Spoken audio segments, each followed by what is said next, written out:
The phone call came 15 minutes after they had taken the truck back. The woman on the other end of the line had supposedly been lying in a hospital bed. Yet somehow, she sounded perfectly capable of making one thing very clear. She knew exactly where my mother and stepdad lived, and she told them they had made a huge mistake. At the time, my stepdad probably thought the worst part of the entire situation was already behind them. He had recovered the truck. They were on the road heading home. The woman had been caught in a lie, and the vehicle was finally back where it belonged. But 2 days later, someone climbed through his bedroom window in the middle of the night, and my mother screamed. This started with something that should have been completely ordinary, a used work truck. My mother and stepdad are ranchers, and they had recently bought a new work truck. That meant their old truck was no longer needed, so they put it up for sale.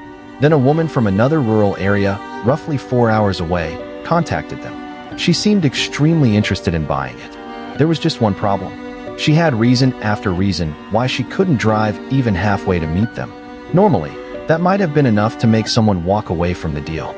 My mother, especially, wasn't comfortable with it. Something about the woman's behavior already bothered her. But my stepdad was the kind of person who tried to help people, sometimes to a fault. He convinced my mother that they should make the trip themselves. So that Saturday, the two of them set out in separate vehicles. My mother would follow behind while my stepdad drove the truck all the way to the woman's property. It was an 8-hour round trip just to deliver a used vehicle. And by the time they finally arrived, my mother's suspicions were about to get much worse. The woman immediately produced another complicated explanation, this time involving problems with her bank. Then she presented them with a post-dated check. My mother watched the exchange carefully. The check wasn't the only thing that bothered her. The woman also begged my stepdad to leave the truck's license plates in his name. That was the moment my mother's patience ran out. My mother excused herself, grabbed my stepdad, and confronted him about the deal. She wasn't quietly suggesting that they reconsider. She was angry. The check was post-dated, and now the woman wanted them to leave the plates registered in my stepdad's name. To my mother, every part of the situation looked wrong. She argued that they shouldn't accept the check and absolutely shouldn't leave the plates behind. Eventually, she won one of those arguments. The plates would not stay in my stepdad's name, but she lost the argument about the check. My stepdad still agreed to take it. So they loaded themselves back into their vehicles and began the 4-hour drive home. At that point, there was nothing left to do except wait for the date written on the check. And when that date finally arrived, the outcome was exactly what my mother had feared. The check bounced. The money wasn't there. Now they had a truck sitting 4 hours away and a buyer who apparently hadn't been able to pay for it. My stepdad began trying to contact the woman. For a while, she simply avoided his calls. Then, eventually, she answered. Her explanation was complicated. She claimed she had been in the hospital. There were more circumstances, more reasons, more details explaining why the payment hadn't gone through. But the situation wasn't getting any better. The truck was still gone. The money was still missing. And the woman continued producing explanations instead of payment. Eventually, something changed in my stepdad. For once, he stopped trying to accommodate her. He told her they were coming back for the truck. There would be no more waiting, no more stories, no more excuses. They were taking their vehicle back. So they made the 4-hour trip again. This time, though, they weren't taking any chances. They brought a flatbed with them, just in case something had happened to the truck or parts were missing. When they reached the property, the place was quiet. There was no one waiting for them. They knocked. No one answered the door. They looked around the property and eventually found exactly what they had come for. The truck was sitting inside a shed. And now the question wasn't whether they could get it back. The question was whether the woman was going to let them leave with it. My stepdad had apparently tried to keep my mother from saying exactly what she was thinking. He knew the situation was already tense, and he didn't want her leaving anything behind that could make things worse. But while he was busy securing the truck onto the flatbed, my mother took matters into her own hands. She wrote a message. It was essentially a thank you note, except there was nothing friendly about it. Something to the effect of, "Thanks for nothing. Hope you enjoyed _ us around." Then she slipped the note underneath the woman's door. After that, they left. The truck was recovered. They had spent hours driving back and forth, dealt with a bounced check, listened to a series of increasingly complicated explanations, and finally had to retrieve their own property. As far as they were concerned, the ordeal was over. They were heading home. 15 minutes into the drive, the cell phone rang. My stepdad answered. It was the woman. The same woman who had claimed she was hospitalized. The same woman who hadn't been there when they arrived. The same woman who had given them excuse after excuse instead of paying for the truck. Her voice was now different. She told them she knew exactly where they lived. Then she told them they had made a huge mistake. That was the moment the entire situation changed. Until then, this had been an ugly dispute over a vehicle and a bounced check. Now there was a personal threat. Someone who knew where they lived had just told them they would regret what they had done. My mother and stepdad still drove home. There wasn't much else they could do.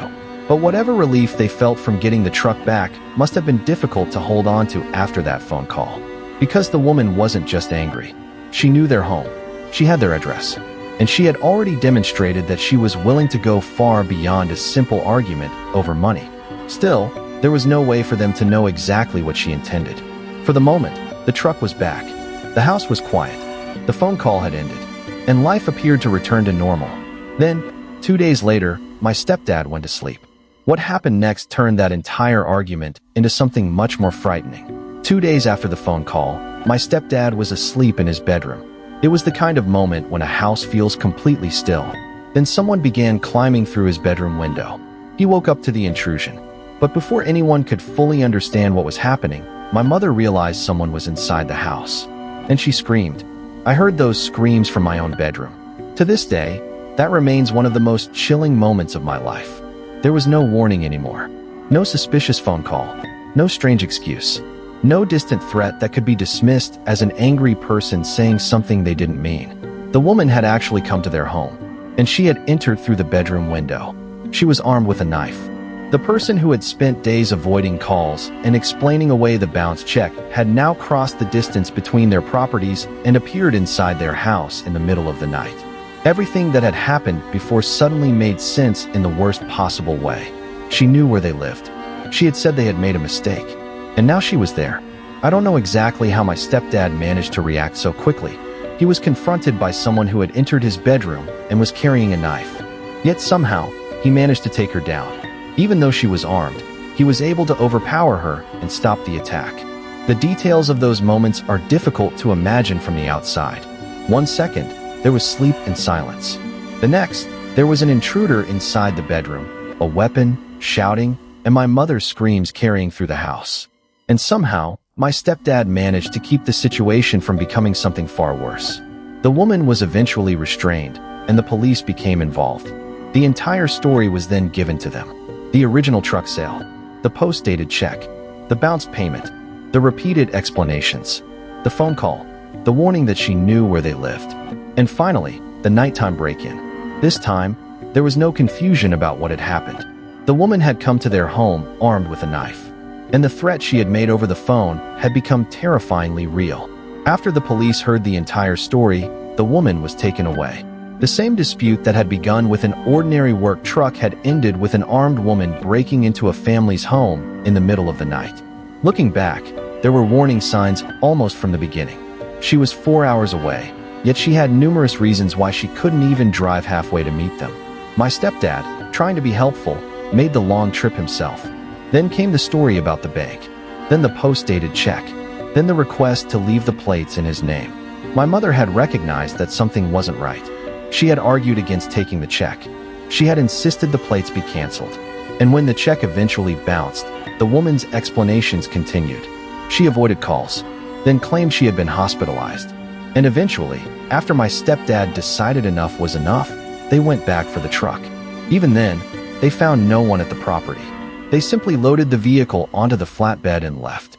But the message my mother slipped beneath the door had apparently pushed the woman over the edge. 15 minutes later came the phone call. She knew where they lived. They had made a mistake. 2 days later, she proved exactly what that warning meant. She entered their home through a bedroom window carrying a knife. There is something especially frightening about that part of the story. A strange person making threats over the phone can still feel distant. A person who knows your address is more frightening.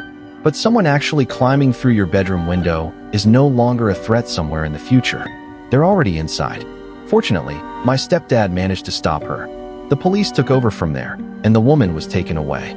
For the family, though, the story couldn't simply disappear when the police left. A home is supposed to be the one place where you can close the door and feel safe. After something like this, every unexpected sound outside, every movement near a window, and every late-night noise can feel different. And perhaps the strangest part is how ordinary the whole thing seemed at the beginning. It was supposed to be nothing more than selling an old work truck. Instead, it became a 4-hour drive, a bounce check, a threat, and finally an armed break-in. My stepdad had been too trusting. My mother had been suspicious from the start. And in the end, she was right to be. I guess karma really can